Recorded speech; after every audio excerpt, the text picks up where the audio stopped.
আজ 18ই ফেব্রুয়ারি 2025। আজকের শেয়ার মার্কেটের পর্যালোচনা। তো শুরুতে আমরা ডিসকাস করব ডিএসসি এক্স ইন্ডেক্স নিয়ে। তো আজকে ডিএসসি এক্স ইন্ডেক্স হ্রাস পেয়েছে আপনার 8.33 পয়েন্ট, ক্লোজ হয়েছে 5203।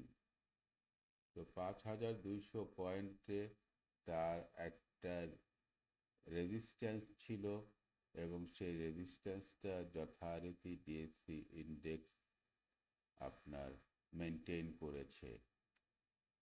তো মার্কেট দীর্ঘদিনে একটা স্ট্রেংথ গেইন করে এই জায়গাটায় এসে প্রাথমিক একটা আপনার বাধা শো করলো।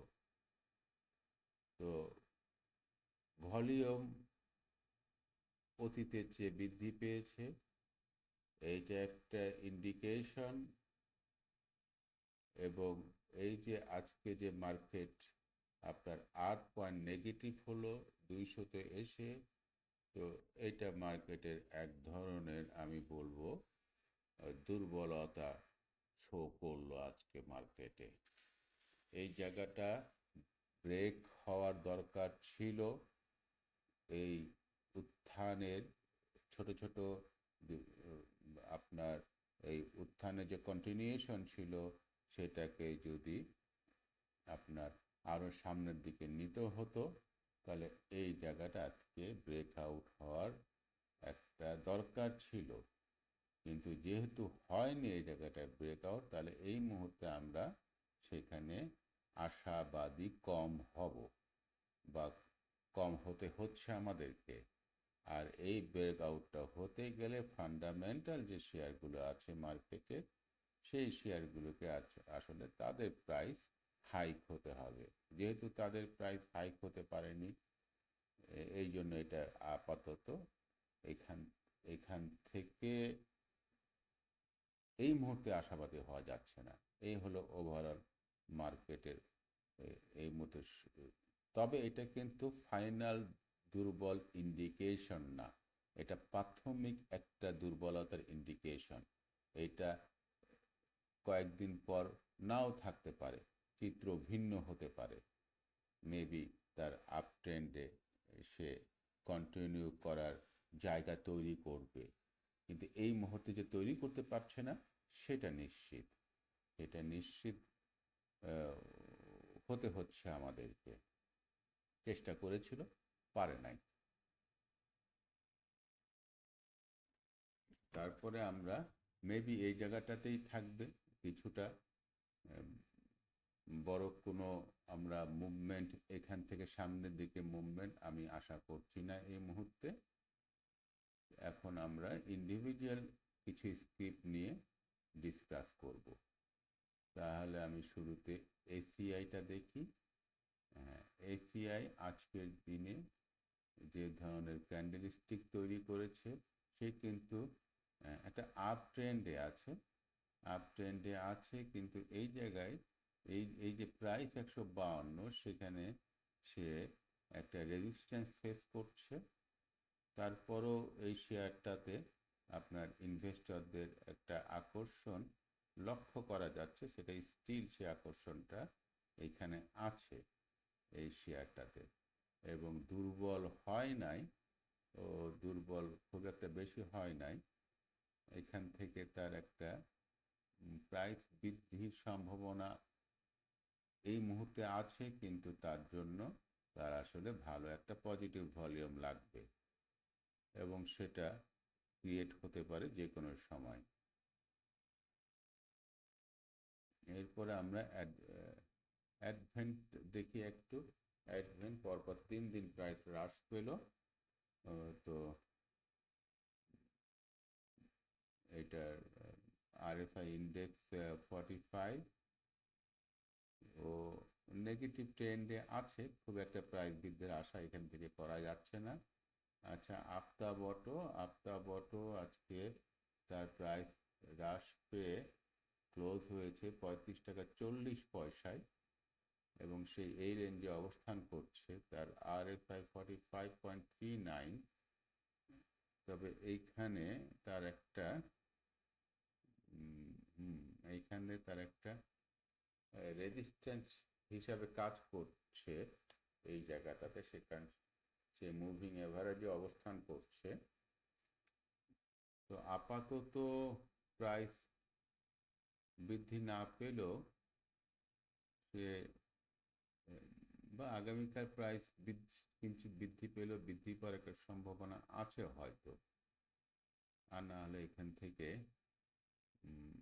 এটা নিয়ে আসলে তেমন কোনো প্রেডিক্ট এই মুহূর্তে করাটা খুব একটা ভালো হবে না। যাদের স্টক আছে তারা স্টক হোল্ড করতে পারে, তার পরবর্তী আসলে কোন ধরনের ক্যান্ডেলস্টিক তৈরি হয় তার উপর নির্ভর করে। তবে আজকে যে ক্যান্ডেলস্টিক তৈরি হয়েছে এটা কিন্তু একটা ক্লিয়ার দুর্বলতার ইন্ডিকেশন দিচ্ছে যে এই স্টকটা দুর্বল হয়ে গিয়েছে এবং ইনভেস্টররা তার প্রতি আকর্ষণ কমিয়ে দিয়েছে। আচ্ছা, অগ্নি সিস্টেম আমরা একটু ডিসকাস করি।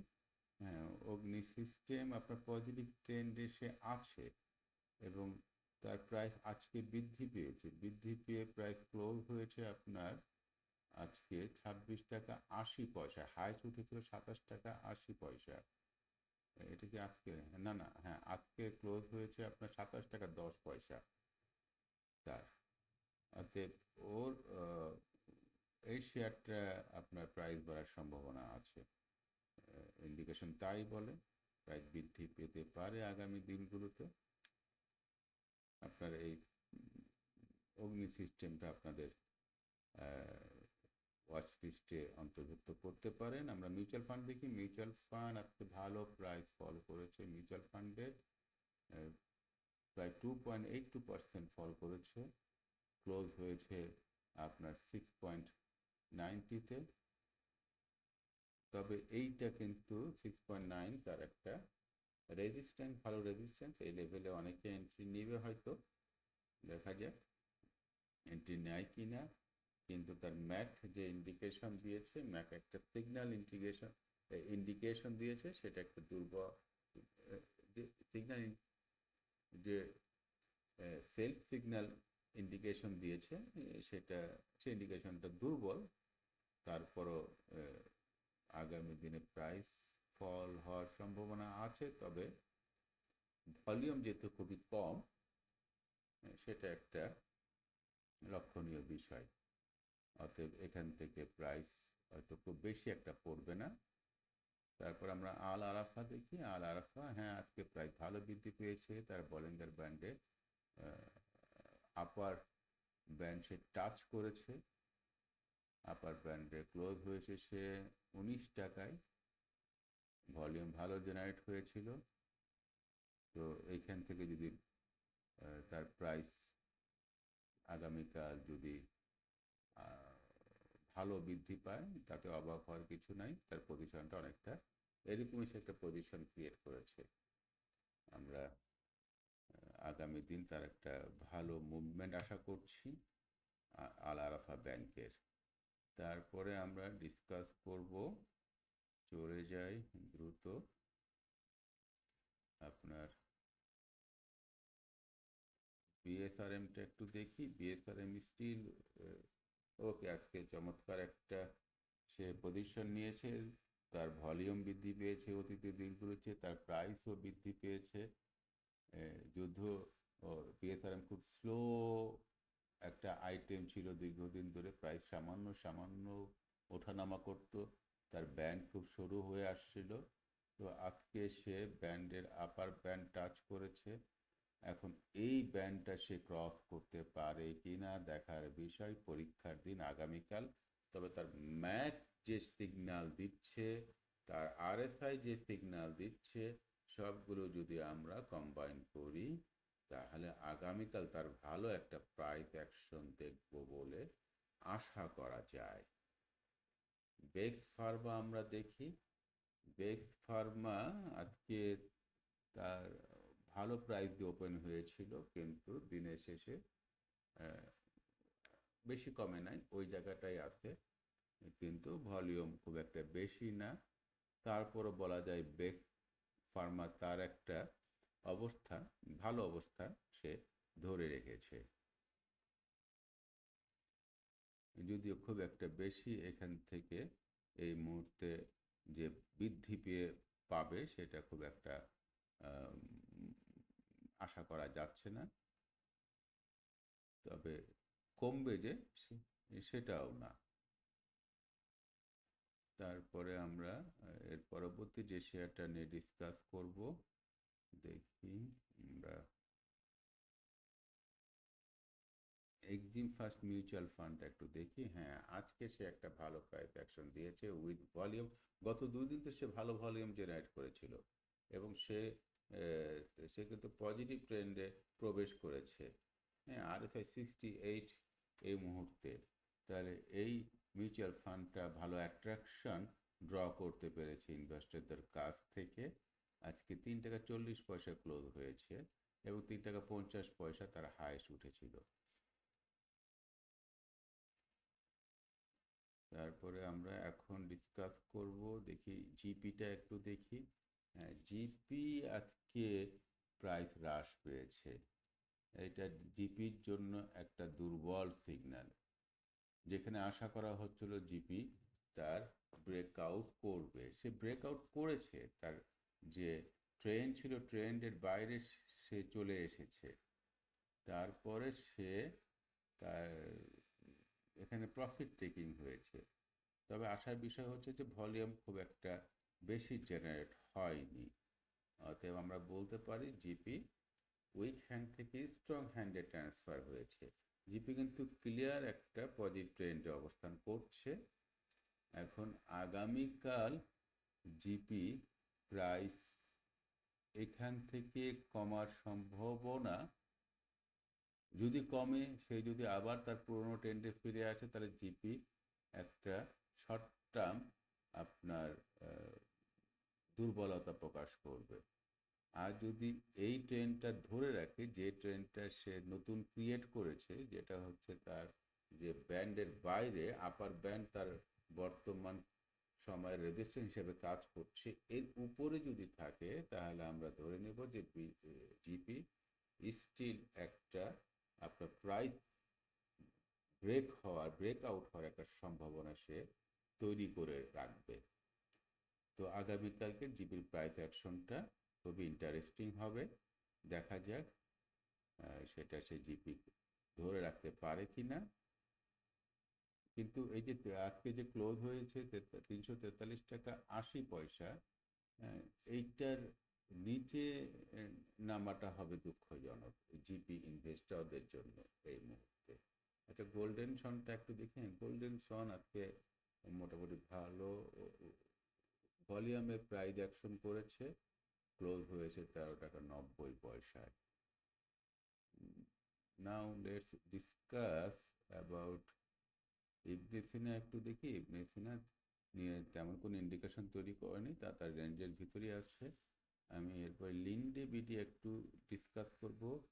তার আগে হচ্ছে কেডিএস সল্ট দেখি। কেডিএস সল্ট গত 2 দিনে যে পরিমাণ ভলিউম জেনারেট করেছে এবং কেডিএস সল্ট আজকে যে একটা ক্যান্ডেলস্টিক তৈরি করেছে, এটা তার একটা দুর্বলতা শো করছে। তারপরও কিন্তু সে গত দিনের চেয়ে বেশি প্রাইসে ক্লোজ হয়েছে, অতএব সে কিন্তু পজিটিভ ক্লোজ হয়েছে, এটা একটা গুড সাইন। কিন্তু তারপর সে যেহেতু একটা বাধা পেয়েছে, এর মানে এখানে প্রফিট টেকিং হবে, প্রচুর পরিমাণ প্রফিট টেকিং হয়েছে আজকেও। তো আগামীকাল আমার যেটা মনে হচ্ছে এই এই এই স্ক্রিপ্টটাতে আমরা প্রফিট টেকিং হতে দেখব এবং প্রাইসটা আসলে কমে আসতে পারে, এই ধারণা হচ্ছে আমার। লিন্ডে বিডি তো খুব একটা cut situation between the seller and buyer, দীর্ঘদিন ধরে এরকম চলে আসছে, তবে এটা একটা কনফিউশনের মধ্যে আছে এই শেয়ারটা। আচ্ছা, তাহলে আমরা এই আলোচনা দিয়ে আজকে ডিসকাশন ক্লোজ করি। আল্লাহ হাফেজ।